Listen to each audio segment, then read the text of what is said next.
Minimização, método iterativo. Agora o método do gradiente. A motivação do método iterativo.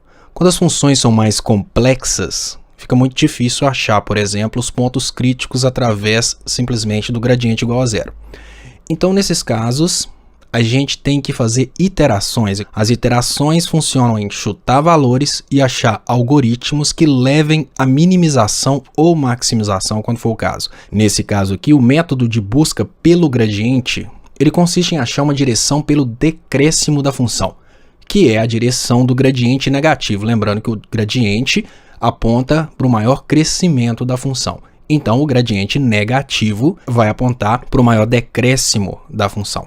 Dentro desta direção apontada pelo gradiente, a gente vai decidir o tamanho de passo. Então, o gradiente determina a direção e a gente tem uma outra função que determina o tamanho do passo. O tamanho do passo a ser tomado naquela direção, no caso, a gente representa aqui por alfa. O algoritmo que consiste em chutar um ponto inicial, avaliar a função e o gradiente da função naquele ponto escolhido, para por último determinar o valor do alfa, ele é representado por xk mais 1, que é igual a xi, k mais alfa k vezes d de k.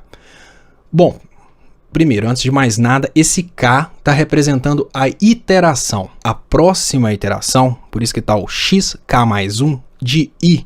O i quer dizer que é a iteração relativa a determinada variável, x1, x2, x3. O xk mais 1, por exemplo, o x da iteração 2 vai ser igual ao x da iteração anterior mais um alfa, que é o tamanho do passo, que multiplica uma direção. Tudo isso com os valores da iteração anterior.